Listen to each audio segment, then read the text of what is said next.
Hello friends, this is Neha and welcome to NV learning platform. चलिए ठीक है। अब देखो पीरियोडिक ट्रेंड, उससे पहले मेटल नॉन मेटल वाला हमने यहाँ तक कर लिया था। अब है periodic trends in properties of elements. Elements की प्रॉपर्टीज में पीरियोडिक ट्रेंड कैसे चेंज होता है, कैसे कैसे वैरी करता है, उसको देखना है। ठीक है, देखो क्या लिखा है। There are many absorbable pattern in the physical and chemical properties of elements. Elements की जो होती है उसमें केमिकल प्रॉपर्टीज और फिजिकल प्रॉपर्टीज में बहुत सारे चेंजेस वगैरह देखने को मिलता है। एज जैसे कि देखो क्या लिखा हुआ है, as we descend in a group or move across a period. जैसे हम ग्रुप में नीचे जाते हैं और पीरियड में आगे बढ़ते हैं पीरियडिक टेबल में। For example, with in a period में केमिकल रिएक्टिविटी जो होती है आपके ग्रुप 1 में वो ज़्यादा होता है और उसके बाद वो कम होता जाता है ग्रुप मिडिल मतलब ग्रुप डी में और डी ब्लॉक में, और उसके बाद फिर इंक्रीज कर जाता है ग्रुप 17 तक। ग्रुप 17 में सबसे ज़्यादा देखो कैसे है, S block, this is P, ये यहाँ से डी ब्लॉक, फिर यहाँ आपका ये पी ब्लॉक। एस ब्लॉक में सबसे ज्यादा होता है, फिर उसके बाद कम होता है, डी ब्लॉक में आता है तो फिर उसके बाद इंक्रीज करने लगता है। तो इंक्रीज करने लगता है तो वो जाते जाते 17 ग्रुप, एस पी ब्लॉक के 17 ग्रुप तक जाते जाते हाई हो जाता है। वही लिखा हुआ है, समझ गए। अब देखो, like wise with in a group of representative metal. Representative metal किसको बोलते हैं, एस ब्लॉक को और पी ब्लॉक को। तो बोला जा रहा है कि विद इन ए ग्रुप है रिप्रेजेंटेटिव मेटल्स होते हैं, से alkali metal, the reactivity increases on moving down the group. बोला जा रहा है रिएक्टिविटी जो एस ब्लॉक में होता है तो रिएक्टिविटी, केमिकल रिएक्टिविटी जैसे जैसे नीचे जाते हैं तो उसमें से आपकी केमिकल रिएक्टिविटी बढ़ती जाती है। With in a non metal, और नॉन मेटल वाला हेलोजन ग्रुप में केमिकल रिएक्टिविटी जो डिक्रीज कर दी जाती है। एस ब्लॉक में केमिकल रिएक्टिविटी जो जैसे जैसे नीचे जाएंगे उसकी केमिकल रिएक्टिविटी बढ़ेगी। पी ब्लॉक में जैसे जैसे नीचे जाएंगे उसकी केमिकल रिएक्टिविटी कम होगी। ये सब याद रखिए, समझ गया। और उसके बट बोला जा रहा है why do properties of elements follow this print. अब बोला, आपसे क्वेश्चन पूछ रहा है कि ये सब ऐसा एलिमेंट्स ऐसी प्रॉपर्टीज क्यों फॉलो करती हैं and how can be explain periodicity, और हम इसकी पीरियोडिसिटी को कैसे एक्सप्लेन कर सकते हैं। To answer this question we must look into the theories, क्या बोला जा रहा है, theories of atomic structure and properties of atoms. बोला जा रहा है इसके आंसर्स के लिए हमें एटॉमिक स्ट्रक्चर्स की क्वेश्चन चैप्टर है, उस चैप्टर के पूरा थियोरीज पे हमें अच्छे से पढ़ना चाहिए। In this section, we shall discuss the periodic trend in certain physical and chemical properties and try to explain them in terms of number of electron and energy level। बोला जा रहा है कि इस ट्रेंड में हम पूरा एनर्जी लेवल को ट्रेंड करेंगे। ठीक है, चलिए। ट्रेंड इन फिजिकल प्रॉपर्टीज, अब बोला जा रहा है फिजिकल प्रॉपर्टीज का ट्रेंड क्या है। There are numerous physical properties of elements such as melting and boiling point. बोला जा रहा है कि बहुत सारे फिजिकल प्रॉपर्टीज चेंज होती हैं, जैसे कि हीट, इसमें फिजिकल मेल्टिंग पॉइंट और boiling point, heat of fusion, vaporisation, energy of atomization, etc. ये सब के बीच में ट्रेंड हम देखेंगे, ये फिजिकल प्रॉपर्टीज में आ रही है। और उसके बाद क्या है, विच सो पीरियोडिक वेरिएशन। इसके वजह से सबका अलग अलग होगा कि मतलब एस ब्लॉक का अलग है, एस ब्लॉक में भी एटम्स का अलग अलग होगा, तो उसके अकॉर्डिंग इसको वेरिएशन होता है। However we shall discuss the periodic trend with respect to atomic and ionic radii. अब बोला जा रहा है कि हम इसको डिस्कस करते हैं पीरियोडिक ट्रेंड को विथ रिस्पेक्ट टू उसके एटॉमिक रेडियाई भी अलग होंगी और आयनिक रेडियाई जैसे जैसे वैरी करेगी उसके अकॉर्डिंग इसका ट्रेंड भी वैरी करेगा। आयोनाइजेशन इंथैल्पी भी वैरी करती है, इलेक्ट्रॉन गेन इंथैल्पी भी वैरी करता है, इलेक्ट्रॉन नेगेटिविटी भी वैरी करता है। समझ गए, यहाँ तक समझ आ गया। अब वही सब atomic radii, ionic radii, ionisation enthalpy सबको हमको अलग अलग देखना है। अब देखो क्या है, सबसे पहले एटॉमिक रेडियाई। एटॉमिक रेडियाई क्या होता है, You can very well imagine that finding the size of an atom is a lot more complicated than measuring the radius of the ball। बोला जा रहा है कि आपको ये बहुत अच्छे से समझ सकते हो कि एक एटम का साइज को मापना, साइज को पता करना बहुत ज़्यादा कॉम्प्लिकेटेड है उसके रेडियस को निकालने के लिए। क्योंकि एटम सोचते हो कितना बड़ा होता है, कितना इतनी छोटी सी एटम, उसका साइज को मेजर करने के लिए आप कितना कॉम्प्लिकेशन होगा इमेजिन कर सकते हो। वही बोल रहा है आपको। डू यू नो वाई, देखो क्यों आपको पता है। Firstly because of the size of atom, क्योंकि उस एटम का साइज होता है वो होता है 1.2 इंटू 10⁻⁻10। देख रहे हो, -10 के में है ये। मीटर होता है radius, it is very small, वो बहुत ज्यादा छोटा है। Secondly, since the electron cloud surrounded the atom does not have the sharp boundary. बोला जा रहा है एक तो उसका साइज इतना छोटा है और उसके ऊपर से इसका जो आपका इलेक्ट्रॉन क्लाउड जो सारे उसके चारों तरफ घिरे हुए होते हैं, वो इलेक्ट्रॉन क्लाउड क्या होता है, कि अच्छे से उसको सराउंड नहीं करता है, शार्पली उसका शार्प ग्राउंड शेप नहीं है टूटर में, जिसकी वजह से आप क्या एक फिक्स, ये बोला जा रहा है कि शार्प बाउंड्रीज कहने का मतलब एक फिक्स शेप नहीं है, अच्छे से क्लीन नहीं दिख पा रहा है। अब उसको क्लीन नहीं दिख पाएगा तो आप एटॉमिक साइज मेजर नहीं कर पाओगे, एटॉमिक साइज मेजर नहीं कर पाओगे तो उसका आप कहाँ से ये पूरा रेडियस वगैरह दिखेगा ही नहीं अच्छे से, वो बोल रहा है। In other word there is practical way by which the size of an individual atom can be measure. बोला जा रहा है कि इसी के वजह से क्या है, इसको प्रैक्टिकली हम इसके एटम्स के मतलब साइज को मेजर करते हैं। However an estimate of atomic size can be made by knowing the distance between the atom of the combined state. बोला जा रहा है कि कंबाइंड स्टेट में रहेगा तो दोनों के बीच का डिस्टेंस माप लेंगे तो उससे उसका साइज पता चल जाएगा। One practical approach to estimate the size of an atom of a non-metallic element is to measure the distance between two atoms when they are bound together by a single bond in a covalent molecule and form this value is called covalent radius। देखो अब ये है कि दोनों के बीच में, तो ये तीन तरीके से इसको साइज को दोनों के बीच में बाउंड्री बनाने के बाद तो उसको दिया गया, तो उसके अकॉर्डिंग उसको तीन तरीके से मेजर किया गया, एक तो कोवलेंट रेडियस, दूसरा मेटालिक रेडियस और एक एटॉमिक रेडियस। ठीक है, चलिए तो अब ये पूरा एनसीईआरटी इतना पढ़ने की जरूरत नहीं है। अब मैं आप मतलब इसको अलग अलग तरीके से देखो, मैंने नोट्स में जो दिया है वो या मैं आपको दिखाती हूँ।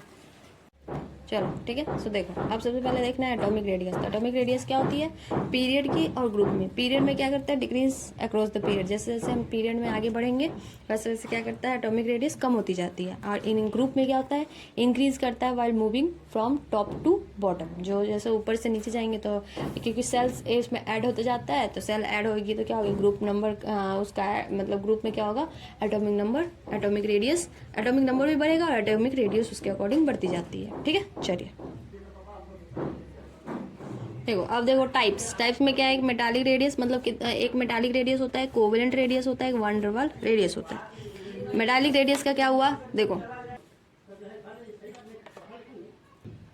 चल मेटालिक रेडियस देखिए, अब मेटालिक रेडियस क्या है और इसका देखो, it is the 1/2 of the क्या nuclear distance between the two nearest atom in the metallic radius. मतलब मेटालिक रेडियस है, ये कैसे निकालते हैं, 1/2 of the inter nuclear distance, दोनों के बीच का न्यूक्लियस का डिस्टेंस। मतलब कहने का मतलब हुआ एक एटम ये हुई, दूसरी एटम ये हुई, ठीक है।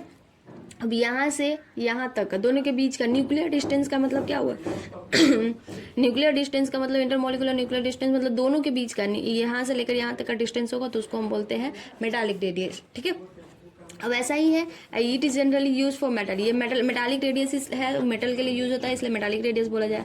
कोवेलेंट रेडियस है, ये भी 1/2 डिस्टेंस है between the centre of the nuclei of the similar atom joint with single bond, इसमें सिंगल कोवेलेंट बॉन्ड होती है। ठीक है, अब है वैन डर वाल रेडियस। वैन डर वाल रेडियस क्या है, it is 1/2 of the inter nuclear distance between the two adjacent identical atom belongings to neighbouring molecule of an atom elements. ठीक है, ये सब आपको समझ आ जाएगा जब हम लोग एक एक करके पढ़ेंगे। तो और देखो, it is generally use for non metal, covalent radius use होता है नॉन मेटल के लिए, मेटालिक रेडियस यूज होता है मेटल के लिए, और ये वैन डर वाल रेडियस जो जनरली यूज होता है इनर्ट गैस और नोबल गैस के लिए। ठीक है, अब देखो इसमें सबसे ज्यादा मतलब स्ट्रॉन्ग कौन सा है, फॉर एटम के लिए वैन डर वाल रेडियस सबसे ज्यादा होता है, फिर मेटालिक, फिर कोवेलेंट। समझ गए, चलिए देखो ठीक है। अब देखो क्या करना है, अब देखो ये एटॉमिक रेडियाई है जो पीरियड में कैसे वैरी करता है और ग्रुप में कैसे वैरी करता है। देखिए lithium, beryllium, boron, carbon, nitrogen, oxygen, fluorine. ठीक है, फ्लोरीन तक दिया हुआ है। आप देख सकते हो कि इसमें अब ये अक्रॉस द पीरियड है, तो पीरियड के अक्रॉस क्या करता है, कम होता जाता है हमारा। तो ये है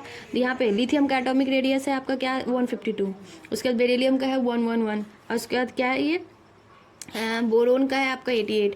ऐसे देख रहे हो नीचे कम होता जा रहा है। वैसे ही यहाँ सोडियम मैग्नीशियम का भी ये कम होता जा रहा है। अब ग्रुप में देखो, तो ग्रुप में है तो ये एटॉमिक रेडियस आपका क्या हो रही है, जैसे जैसे आप एटॉमिक ग्रुप को क्या करते हो नीचे जाते हो तो एटॉमिक रेडियस आपकी बढ़ती जा रही है। तो वैसे ही है ये ग्रुप 17 का भी एटॉमिक रेडियस बढ़ता जाएगा। समझ आ गया आपको कि रेडियस में क्या करते हैं, पीरियड में कैसे होता है और ग्रुप में कैसे होता है। समझ गया, चलिए अब हमें पढ़ना है आयनिक रेडियस। ठीक है, ये दोनों है, एक ग्राफ है, इस ग्राफ को भी देख लो। देखो अब क्या है, ये variation of atomic radius with atomic number across the second period. अब सेकंड पीरियड के अक्रॉस वही जो है कि एटॉमिक रेडियस कैसे वेरी होता है, पीरियड है तो ऑब्वियसली पीरियड का क्या होता है आपको कि जैसे जैसे नीचे जाएंगे वैसे वैसे क्या होगी, कम होती जाएगी। ठीक है, वही जो आपको पहले ये बना हुआ था उसी को ग्राफिकली भी है, क्योंकि ग्राफिकली भी पूछ लेता है तो हमें ग्राफिकली भी देखना पड़ेगा। ठीक है, चलो ये हो गया, ये वाला समझ गया। अब देखो ये वाला क्या है, ये है आपका सेकंड। देखो वेरिएशन ऑफ एटॉमिक रेडियस है ये with atomic number of alkali metal and halogen. बोला दोनों को साथ में दिया हुआ है कि ये ग्रुप वाला है, ये आपका पीरियड का था, ये ग्रुप वाला जो कि अल्कली मेटल का कैसा होता है, हेलोजन का कैसा होता है। देखो ये वाली आपकी अल्कली मेटल है, तो ये जैसे जैसे आप जाओगे वैसे वैसे एटॉमिक रेडियस क्या होगा आपका, ग्रुप वाइज है, तो ग्रुप वाइज एटॉमिक रेडियस आपकी बढ़ती है। ये अल्कली मेटल है और उसके नीचे हेलोजन वाला है, तो हेलोजन वाला एटॉमिक रेडियस क्या होता है। ये वाला थोड़ा सा ध्यान दीजिएगा कि यहाँ पे आपका ये यहाँ से स्टार्ट होता है और ये यहाँ से स्टार्ट होता है, क्योंकि अगर रेडियस में आपको ये 2 को दे दिए और यहाँ पे ये वाला ये ना दिए, ये वाली लाइनिंग इसमें से कौन सी अल्कली है कौन सी हेलोजन है, तो आपको ये याद रखने की ज़रूरत है। ठीक है, अल्कली मेटल जैसे कि एक तो दिमाग में आप रख सकते हो ना कि वैसे इसको पहचानने का एक बहुत बेस्ट भी है कि एटॉमिक रेडियस जो होती है वो पीरियड वाइज डिक्रीज करती है। तो पीरियड में सबसे पहले अल्कली मेटल आता है, तो अल्कली मेटल का एटॉमिक रेडियस ज़्यादा होएगा विथ रिस्पेक्ट टू हेलोजन। तो उसके अकॉर्डिंग क्या है, एटॉमिक रेडियस हेलोजन का ज़्यादा है, एटॉमिक रेडियस अल्कली मेटल का ज़्यादा है और हेलोजन का कम है, और उसके बाद पीरियड में इंक्रीज करता है। सो वो लिखना है, समझ गए। चलिए हो गया। अब देखो आयनिक रेडियस। आयनिक रेडियस क्या होती है, देखिए आयनिक रेडियस का मतलब होता है removal of N electron from an atom, क्या है, result in the formation of cation. बोला जा रहा है कि अब अनायन और कैटायन इसके बेसिस पे देखना है। चलो ठीक है, देखो सबसे पहले देखते हैं यहाँ पे, देखिए आयनिक रेडियस। देखो it is defined as the distance between the nucleus and the outermost shell of an ion. Ion उसमें था एटम के लिए, इसमें आयन के लिए है। It is the distance between the nucleus and the point where the nucleus exert its influence on the electron cloud. Definition लिखा हुआ है, it is also exhibit the same trend at atomic radii. Basically वो atoms के लिए था और ये ion के लिए था, लेकिन ट्रेंड दोनों में सेम होगी। अब इसमें एक होती है कैटायन, एक होती है अनायन। कैटायन कैसे बनता है, कैटायन बनता है रिमूवल ऑफ इलेक्ट्रॉन, इलेक्ट्रॉन को रिमूव कर देते हैं तो कैटायन बनता है, और एडिशन ऑफ इलेक्ट्रॉन तो अनायन बनेगी। कैटायन क्या होता है, cation is smaller size than the present atom. उसका प्रेजेंट पेरेंट एटम जो होगी, जैसे पेरेंट एटम मतलब जैसे ऑक्सीजन हो गया, ऑक्सीजन में से एक इलेक्ट्रॉन को निकाल दोगे तो एक इलेक्ट्रॉन निकालने के बाद जो बनेगा O+, तो O+ क्या है, O2 से क्या होगा, साइज में छोटा होगा। तो वही बोला जा रहा है कि कैटायन का साइज स्मॉलर होता है than the parent atom. Parent atom मतलब होता है ओरिजिनल एटम। अनायन में क्या होता है, इसका साइज जो पेरेंट एटम से बड़ा होता है क्योंकि एक इलेक्ट्रॉन इसमें ऐड हो जाती है, और उसका more electron remove smaller the size. बोला जा रहा है जैसे जैसे आप इलेक्ट्रॉन को रिमूव करते जाओगे वैसे वैसे इसकी साइज कम होती जाएगी। और इसमें क्या है, जैसे जैसे आप इलेक्ट्रॉन का साइज इलेक्ट्रॉन ऐड करोगे तो उसकी साइज बढ़ती जाएगी। जैसे एग्जाम्पल में लिखा है, सबसे पहले पेरेंट में थी क्या आपकी मैग्नीशियम। मैग्नीशियम में से हमने एक इलेक्ट्रॉन निकाला, फिर उसके बाद हमने एक और इलेक्ट्रॉन निकाला। तो जैसे जैसे इलेक्ट्रॉन निकाल रहा है वैसे वैसे इसकी साइज इंक्रीज क्या हो रही है, ये साइज आपकी डिक्रीज कर रही है, ये साइज का रेंज है। ठीक है, जो नीचे दिया हुआ है वो साइज का दिया है। ऑक्सीजन का देखो सबसे पहले है O2-, O2- था, वो उसमें से एक इलेक्ट्रॉन कम करा, एक ओरिजिनल था O में हमने एक इलेक्ट्रॉन ऐड करी तो O-, फिर उसमें हमने एक और इलेक्ट्रॉन ऐड करी तो O2-। समझ गया। अब इसी में आता है एक iso electronic species. Iso electronic species किसको बोलते हैं, ये इलेक्ट्रॉन एटम और ion having same number of electron but different nuclear charge. बोला जा रहा है कि एटम और आयन होता है जिसका क्या होता है, नंबर ऑफ इलेक्ट्रॉन सेम होते हैं लेकिन न्यूक्लियर चार्ज क्या होता है, डिफरेंट होता है। तो उसको हम क्या बोलते हैं, आइसो इलेक्ट्रॉनिक्स। ठीक है, फॉर एग्जाम्पल के लिए आप देख लो। चलिए एग्जाम्पल के तौर पे आप देख सकते हो क्या है, N3- O2-, पूरा नंबर ऑफ इलेक्ट्रॉन इसमें काउंट करो। नंबर ऑफ आइसो इलेक्ट्रॉन में नंबर ऑफ नाइट्रोजन होता है आपका टोटल कितना होता है 7। नाइट्रोजन का एटॉमिक नंबर हो गया, लास्ट का आप वैलेंस इलेक्ट्रॉन देखते, वैलेंस इलेक्ट्रॉन 7 और 7 में 3 इलेक्ट्रॉन हमने और ऐड कर दी तो 10। ऑक्सीजन का 8 में 2 इलेक्ट्रॉन ऐड करी तो 10। फ्लोरीन में 9 में एक और ऐड करी तो 10। और सोडियम का होता है 11 में से हमने एक इलेक्ट्रॉन निकाल दिया तो 10। मैग्नीशियम 12 में से 2 निकाल दिए तो 10। अल्मोनियम 13 में से 3 निकाल दिए तो 10। फाइनली क्या हो रहा है, इस सब आपका क्या हो रहा है कि नंबर ऑफ वैलेंस इलेक्ट्रॉन इस, आप देखो इसमें समझ भी सकते हो कि वैलेंस इलेक्ट्रॉन इसका आइसो इलेक्ट्रॉनिक स्पीसीज में ये नंबर ऑफ एटम्स का था, उसका सेम नंबर है इलेक्ट्रॉन का, लेकिन उसका न्यूक्लियर चार्ज किस चीज़ पर डिपेंड करता है, न्यूक्लियर चार्ज आपके साइज पर डिपेंड करता है। ठीक है, एटॉमिक नंबर और साइज पर डिपेंड करता है। तो इसकी साइज तो सबकी क्या होगी, डिफरेंट होंगी ना, तो इसके वजह से क्या होता है, इसका न्यूक्लियर चार्ज डिफरेंट होता है। अब देखो ये सेम 18वां इलेक्ट्रॉन के लिए दिया हुआ है वही सब। अब आइसो इलेक्ट्रॉनिक्स आयंस में क्या है, द साइज डिक्रीजेज कुछ ये है कि जैसे जैसे साइज डिक्रीज करेगी तो ZE जो होता है इंक्रीज करता है। मतलब होता है जो आपका ZE कहने का मतलब न्यूक्लियर चार्ज। न्यूक्लियर चार्ज क्या होता है आपका ZyQ। ZyQ is equal to बोले तो एटॉमिक नंबर बाई चार्ज। तो एटॉमिक नंबर बाई चार्ज, जब साइज छोटा होगा तो चार्ज नीचे डेनोमिनेटर में है, तो नो ऑब्वियसली इसका ये जो है आपका इसका न्यूक्लियर चार्ज आपका इंक्रीज करेगा। ग्रेटर द न्यूक्लियर चार्ज, अब देखो क्या लिखा हुआ है, greater the nuclear charge. Nuclear charge जितना ज़्यादा छोटा होगा उसका उतना ज़्यादा न्यूक्लियर चार्ज होगी, क्योंकि आपका न्यूक्लियर चार्ज आपका इन्वर्सली प्रोपोर्शनल टू इट्स क्या बोलते हैं क्यू के इन्वर्सली प्रोपोर्शनल है। The smaller the size greater the nuclear charge. Example, इसीलिए कटायन है which is greater positive charge have smaller radius. जितना ज़्यादा पॉजिटिव चार्ज होगा उतना स्मॉलर रेडियस होगा। अनायन में क्या है, with greater negative charge have larger radius. Negative charge है तो रेडियस लार्जर। समझ आ गया आपको? चलिए यही है, इसी वाले में था आपको आयोनाइजेशन एंथैल्पी, आयोनिक रेडियस अच्छे से समझ आ गई होगी। समझ रहे हैं? चलिए ये आईएसओ एक क्वेश्चन है, देखो यहाँ प्रॉब्लम 3.5 क्या है, which of the flowing species will have the largest and the smallest size. इस सब में दिया हुआ है 4, एक मैग्नीशियम दिया है, एक मैग्नीशियम +2 दिया है, एक एल्युमिनियम दिया है, एक एल्युमिनियम +3 दिया है। इसमें आपको सबसे पहले क्या निकालना है, इसमें एक सबसे ज़्यादा, एक तो सबसे छोटा वाला निकालना है, एक है इसमें लार्जेस्ट, सबसे बड़ा निकालना है, एक smallest size. The largest size किसका होगा? हाँ ये देख लो, इसमें सारे कितना, पहले हम सबसे लार्जेस्ट साइज देखेंगे तो उससे पहले हम सबसे पहले देखेंगे कि अनायन है, कटायन है या पेरेंट है। तो इसमें हमारा क्या है, एक पेरेंट है 2, अरे अब दो क्या है, कटायन है।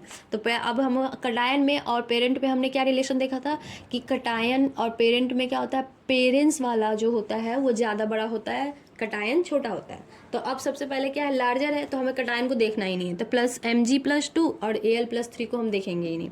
अब है मैग्नीशियम और एल्युमिनियम, आया हमारा 2। अब मैग्नीशियम एल्युमिनियम दोनों क्या होता है, पीरियड में आगे बढ़ रही है, तो पीरियड में आगे बढ़ने से क्या होता है, साइज छोटा होता है। तो सबसे बड़ा साइज किसका होगा आपका, इसमें मैग्नीशियम का। समझ गए? अब स्मॉलेस्ट साइज तो सेम है, स्मॉलेस्ट साइज कटायन देखें, कटायन में भी क्या Mg+3 और Al+3। तो आप हमें क्या देखना है कि अब इसमें हमने देखा था कि साइज बढ़ेगी तो ये तो सेम अल्युमिनियम होगा Al+3। समझ गए? चलिए क्वेश्चन समझ आ गया। ऐसे ही ये एनसीईआरटी का क्वेश्चन सब करेंगे हम लोग, ठीक है, क्योंकि एनसीईआरटी में क्वेश्चन कम होते हैं लेकिन वो काफ़ी अच्छे क्वेश्चन होते हैं। अब हमें पढ़ना आयोनाइजेशन एंथैल्पी। आयोनाइजेशन एंथैल्पी क्या होता है, एक quantitative measurement of the tendency of an element to lose electron to give its ionisation enthalpy. बोला जा रहा है कि आयोनाइजेशन एंथैल्पी क्या होती है कि इलेक्ट्रॉन को लूज करने की टेंडेंसी में जो एंथैल्पी यूज होती है उसको बोलते हैं। It represent the energy required to remove an electron from the isolated gases atom of ground state. In other word the first ionisation enthalpy, देखिए इसको भी है एनसीईआरटी पढ़ने से पहले मेरा शॉर्ट वाला देखो फिर एनसीईआरटी पढ़ोगे।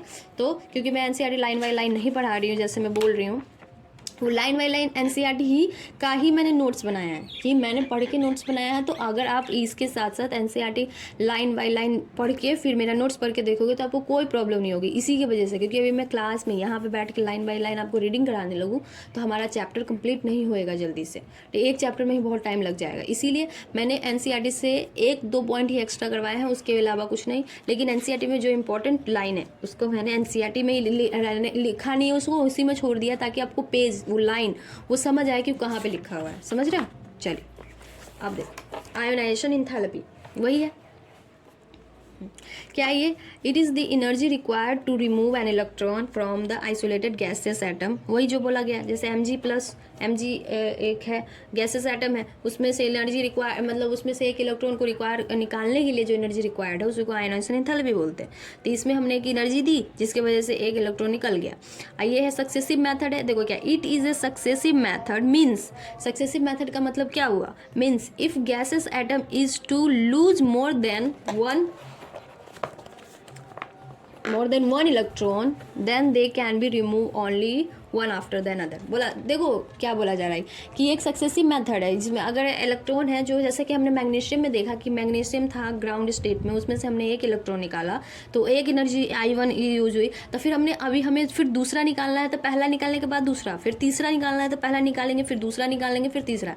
कि मतलब कहने का मतलब अब अगर आपसे क्वेश्चन पूछ रहा है कोई कि आपको थर्ड आयोनाइजेशन एंथैल्पी निकालना है, मतलब कहने का मतलब बोला जा रहा है कि आपको कि Mg+3 या Mg+ Mg+2 निकालना है, Mg+2 बनाना है, तो आपको पहले Mg+1 बनाना पड़ेगा, फिर Mg+2 बनाना पड़ेगा। ऐसे कि ऐसे ही नहीं, आप जंप नहीं कर सकते हो। सक्सेसिव का मतलब वही हुआ, यही लिखा हुआ कि एक इलेक्ट्रॉन निकालेंगे तब वो हम दूसरा आगे निकालेंगे, मतलब ये सक्सेसिव मेथड है। एक के बाद एक के बाद एक के बाद एक से डायरेक्ट 2 पे नहीं जा सकते। समझ आया? ऐसा ही, यही देखिए। अब वो जैसे जैसे बढ़ाएंगे वैसे आयोनाइजेशन एनर्जी क्या हो जाएगी, बढ़ती जाएगी। इसीलिए हमने 3 निकालना है हमें। तो एक आयोनाइजेशन एंथैल्पी फर्स्ट से ज़्यादा बड़ा सेकंड होगा, सेकंड से ज़्यादा बड़ा थर्ड होगा। समझ आ गया? अब देखिए, अब क्या है, स्क्रीनिंग इफेक्ट और सील्डिंग इफेक्ट। समझ गए? इसी के अंदर देखो स्क्रीनिंग इफेक्ट और सील्डिंग इफेक्ट क्या होता है। देखिए, ये जो ग्राफ है, ये ग्राफ जरूर देखना, ठीक है। ये ग्राफ बहुत इंपॉर्टेंट है, इसी क्योंकि ये बेसिकली आपको ग्राफ से ही आयोनाइजेशन एंथैल्पी पता लग रहा है। सीरीज पता चल रही है कि आयोनाइजेशन एंथैल्पी कैसे पीरियड में आपका कैसे चेंज होता है और ग्रुप में कैसे चेंज होता है, ठीक है। इसलिए ग्राफ बहुत जरूरी है, ठीक है। हर चीज़ जितना भी ग्राफ एनसीईआरटी का दिया उसको देख ही लेना। कभी कभी एज इट इज़ ग्राफ दे देगा, अब इसमें आपको ये पूछ देगा कि ये यहाँ पर ΔHCl निकाला हुआ है, तो ये नहीं देगी और बोलेगा एटॉमिक रेडियस सारी किस चीज़ का सीरीज मतलब ग्राफ रिप्रेजेंट कर रहा है, वैसे ही दे देता है। तो आपको देखना जरूरी है, ठीक है। देखो यहाँ पे क्या है, ये देखो आप पढ़ भी सकते हो, लिथियम, बेरिलियम, नाइट्रोजन, फ्लोरीन और ये क्या नियॉन है। तो बोला जा रहा है कि पूरा का पूरा आपको किस ये कैसा दिख रहा है, आप देख के भी बता सकते हो। लिथियम के बाद क्या होता है, बेरिलियम, फिर बोरोन, फिर carbon, nitrogen, oxygen, fluorine, neon. ये क्या है, आपका पीरियड है। तो हमारा पीरियड में क्या करता है, आयोनाइजेशन एंथैल्पी आपकी बढ़ती है, ये बढ़ती जा रही है कुछ इस प्रकार, देख रहे हैं। हाँ, कुछ इस प्रकार। अब देखो ये, अब देखो कहीं सीरीज भी देखना कि कैसे कैसे बढ़ती जा रही है। हर जगह बढ़ती जा रही है, घटती जा रही है।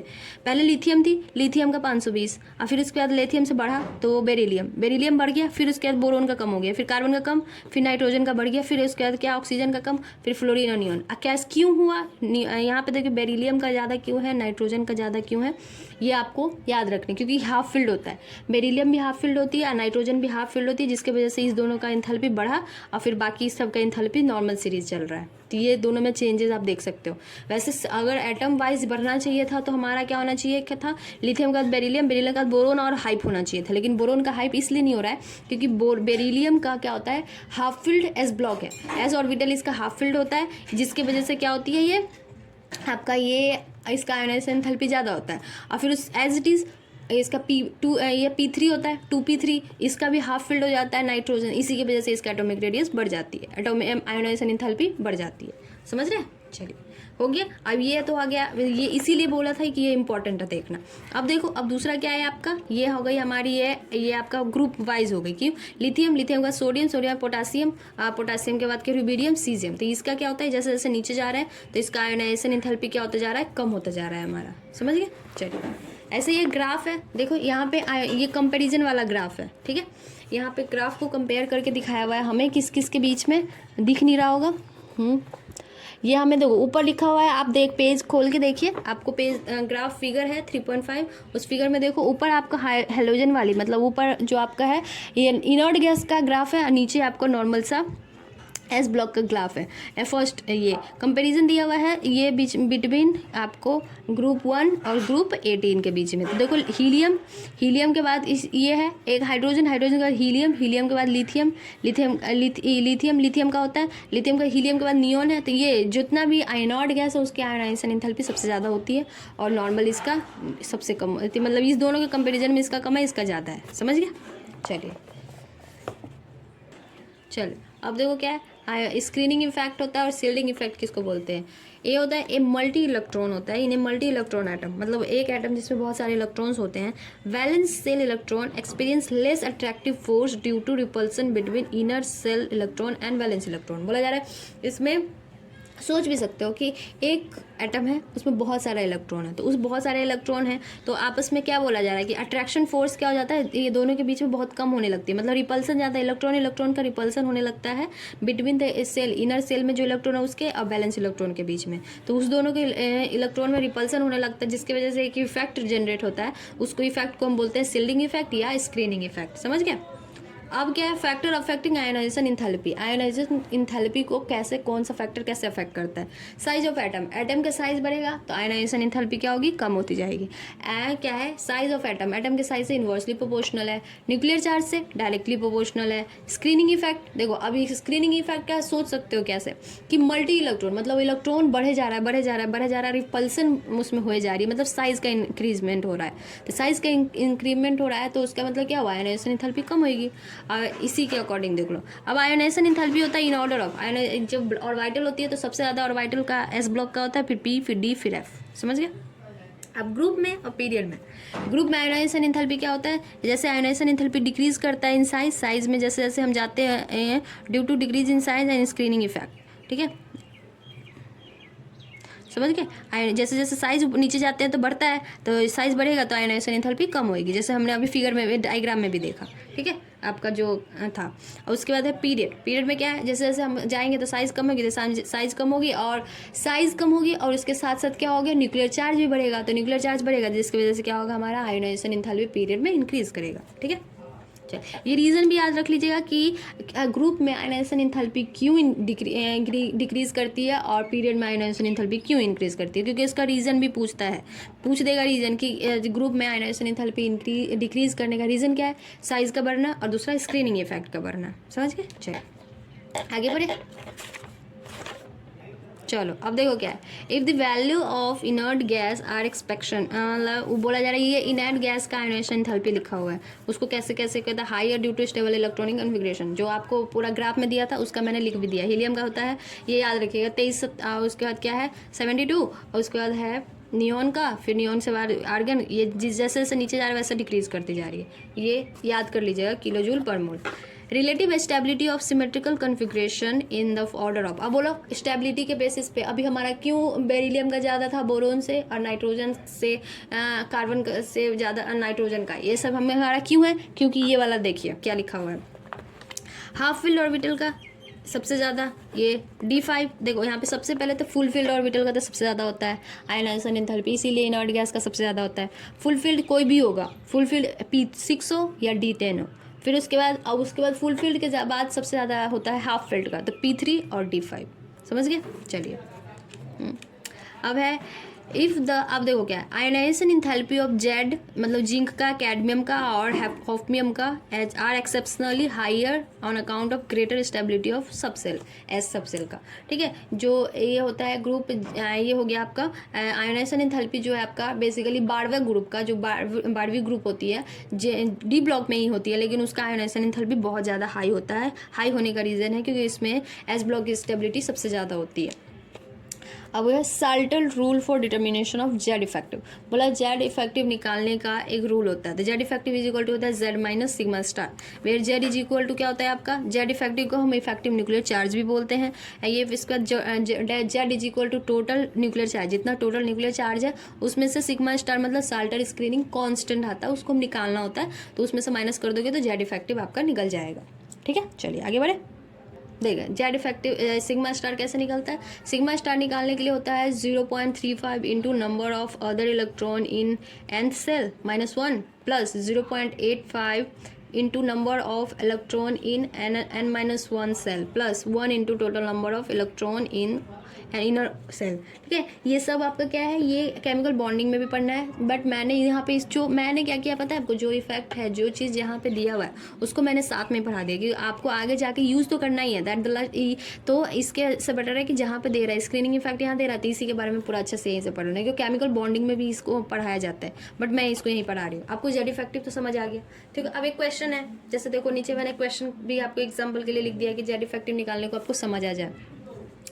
इधर जेड इफेक्टिव निकालना है आपको 4 3D इलेक्ट्रॉन ऑफ क्रोमियम का, 4s इलेक्ट्रॉन ऑफ क्रोमियम का, 3D electron of Cr+3, 3s electron of Cr+3 are in order of इसको रिस्पेक्टिवली, ये सब निकालना है। तो फर्स्ट एक निकाल, मतलब मैं दिखा दूंगी सारा, बट एक निकाल के दिखाए, मतलब मैंने बना दिया, यहाँ पे बनाती हूँ मैं उतना ही टाइम लगता, इसीलिए पहले ही बना दिया। देखो 4 यहाँ पे सबसे पहले आपका है 3D इलेक्ट्रॉन के लिए, 3D इलेक्ट्रॉन का मतलब पहले इसका इलेक्ट्रॉनिक कन्फिग्रेशन निकालते हैं। इलेक्ट्रॉनिक कन्फिग्रेशन सब क्रोमियम का कितना एटॉमिक नंबर होता है 24 निकाल दिया। उसके बाद क्या है, ये 24 का आपको निकाल सकते हो, इलेक्ट्रॉनिक कन्फिग्रेशन कर दिए तो हमारा आया 3D5 4s1 लास्ट में, 1s2 2s2 2p6 3h2 3p6 3d5 4s1 अब है। अब उस फॉर्मूला पे लगा दो, फॉर्मूला पे लगाना है तो हमारा सबसे पहले क्या करना है, आपका ये 3d के लिए है तो 3d आपका लास्ट हो जाएगा, ठीक है। नंबर ऑफ जो 3 जिसके लिए निकालना है वो हमारा लास्ट, तो इसके बाद इसके इधर वाला छोड़ ही देंगे, कुछ नहीं। इधर हमारा 3d के लिए निकालना था तो हमारे लिए ये लास्ट हो गई, ठीक है, ये लास्ट हो गई, तो इसको हमें कुछ नहीं करना है। तो बस 0.35 इंटू 5 माइनस 1, ये 5 है, 5 माइनस 1 प्लस अब है बाकी सब क्या हो जाएगा हमारा, ये सब same 1 number of total electron in inner shell के जैसे ही बिहेव करेगा, ठीक है। आपके बाकी सब electron inner shell D block के लिए और एफ ब्लॉक के लिए बट जो होता है कि ये लास्ट वाला जो होता है इनर nth सेल के बाद का जो इलेक्ट्रॉन होता है वो आपका इनर सेल जैसे बिहेव करता है, मतलब 0.85 नंबर ऑफ n-1 नहीं लेते हैं इसमें, समझ रहे हो। n1-1 किसके लिए लेते थे हम, d के लिए लेते थे, याद है। तो d के लिए लेते थे, यहाँ पर हमारे पास तो d है ही नहीं, d ही हमारा लास्ट है, तो बचा हुआ तो यही होगा ना, number of electron in inner cell. तो इसके लिए हो जाएगा टोटल आप कितना बचा 10 16 to 18, तो 1 into 18, ठीक है। तो ये पूरा निकल गया 19.4, सॉल्व करोगे तो 19.4 ये हमारा सिग्मा स्टार निकला। तो Z effective is equal to क्या होता है, जेड माइनस सिग्मा स्टार। तो जेड कितना था हमारा 24 माइनस 19.4, तो ये 4.6 करके आता है। अब 4s इलेक्ट्रॉन के लिए देखिए, तो 4s इलेक्ट्रॉन ये है, तो ये वाली हमारी क्या हो जाएगी, ये हो जाएगी nth सेल। तो nth सेल के बाद इसमें हमारा 8.5 n-1 भी आएगा, क्योंकि यहाँ पे n-1 इज इक्वल टू, अब n-1 is equal to D block ही मान सकते हो ना।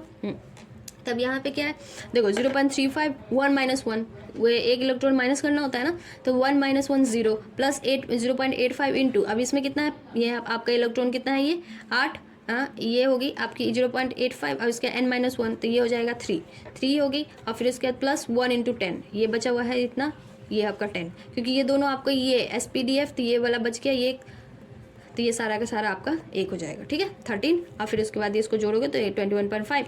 अब ये देखो, अगर आप कंफ्यूज हो रहे हो कि आपका ये 0.385 इंटू 13 क्यों हुआ, तो 13 हो गया, आप इनर सेल इलेक्ट्रॉन हो गई। इनर सेल इलेक्ट्रॉन में आपका क्या है, ये तीनों के तीनों आपके इसके लिए इनर सेल जैसा बिहेव करेगा, क्योंकि एक सब सेल है, समझ रहे।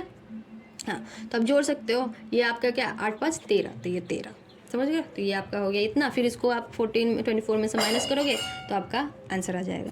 चलिए समझ गए, फिर उसको 24 में से माइनस किया तो आपका 2.95 आंसर आया। अब 3d इलेक्ट्रॉन Cr प्लस है, ये पर देख लो Cr+3 है, तो इसका कैसे निकालते हैं, सेम एज इट इज़। यहाँ तक आपका इसका क्रोमियम में से 3 इसमें से माइनस कर दिए, उसके बाद आपका क्या है, इसका है 3d है, तो 3d यही हुआ, तो इसमें से 3 में से 2 माइनस करेंगे तो 0.35 इतना, और फिर बाकी सब बचा हुआ क्या हो जाएगा आपका नॉर्मल सा इलेक्ट्रॉन, तो इसका इतना, फिर उसको 24 में से, जेड तो सेम ही होगा ना, तो 24 में से माइनस कर दिए। अब ये 3s इलेक्ट्रॉन बोला जा रहा था, आउटर वाला क्या लेंगे हम 3s, तो 3s ये उसको इधर वाला क्या हम कुछ नहीं काउंट करेंगे, तो इसमें से 2-1 समझ रहे, जो लिखा हुआ उसको लास्ट मानेंगे, उसके आगे जो दिया हुआ उससे हमें कोई मतलब नहीं है, ठीक है, आगे वाले से कोई मतलब नहीं, उसके पीछे वाले को लेना है।